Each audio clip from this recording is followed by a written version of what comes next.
প্রতিদিন সকালবেলা ঘুম থেকে উঠেই চিন্তা হয় আজকে কি রান্না করব। ফ্রিজ ভর্তি যতই বাজার থাক না কেন আমরা মেয়েরা ঘুমাতে যাওয়ার আগেও চিন্তা করে রাখি কি রান্না করব, আবার সকালবেলা ঘুম থেকে উঠেও চিন্তা করতে হয় কি রান্না করব। তো যাই হোক, ফ্রিজ থেকে একটা মুরগি বের করে ভিজিয়ে রাখলাম, দুপুরের জন্য রান্না করব।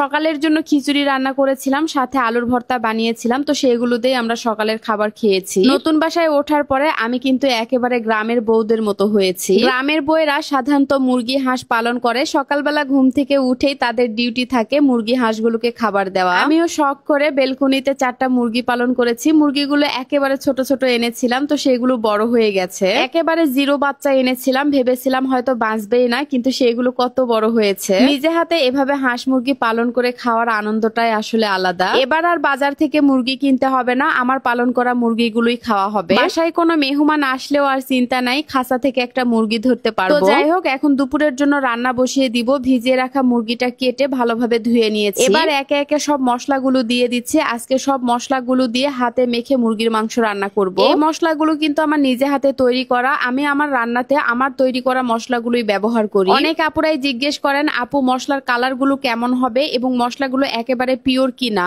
যেহেতু এই মশলাগুলো আমার নিজে হাতে তৈরি করা, তাই এগুলোর মধ্যে চুল পরিমাণ ভেজাল দেওয়া নেই, একেবারে 100% পিওর। আমি তো প্রতিদিন আমার তৈরি করা মশলাগুলো দিয়ে রান্না করি। আপনারা তো নিশ্চয়ই দেখেন যে আমার রান্নার কালার কেমন হয়। আমার কাছ থেকে যারা মশলা নিয়েছেন প্রত্যেকটা কাস্টমারই কিন্তু রিপিট কাস্টমার। তারা একবার নিয়ে খাওয়ার পরে পরবর্তীতে আবারও নিয়েছে। আপনারা যারা আমার হাতে তৈরি করা মশলাগুলো নিতে চান এবং ঘানি ভাঙা খাঁটি সরিষার তেল নিতে চান, অবশ্যই মিতুস ডিম পেজে অথবা মিতুর মশলাদানি পেজে আমার সাথে সরাসরি কথা বলে অর্ডার করতে পারবেন। যাই হোক, তরকারিটা রান্না করা হয়ে গেল, নামিয়ে নিলাম। সন্ধ্যার পরে আমরা একটু বাইরে বের হয়েছিলাম, যেহেতু মেলা হচ্ছে তাই আপনাদের ভাইয়া বলছিল চলো তোমাদেরকে মেলায় ঘুরে নিয়ে আসি। এই ভিডিওটা গতকালের ছিল। ছুটির দিনে মেলায় এসে মহা বিপদে পড়েছি। মেলায় তো মানুষের ভিড়ে ঢোকাই যাচ্ছে না। আপনাদের ভাইয়া মেলায় যাওয়া তেমন একটা পছন্দ করে না, তারপরও আজকে কি যে মনে হয়েছে আমাদেরকে নিয়ে এসেছে। আমার জন্য আসলে আসেনি, ছেলের জন্যই এসেছে। গত বাণিজ্য মেলাতে আমার আসা হয়নি, তবে এবার আরিয়ান বাবুর জন্যই শুধু আসা হয়েছে। এই চায়ের নাম নাকি তান্দুরি চা, জীবনে কখনো খাইনি, দেখে বেশ লোভ লাগছিল।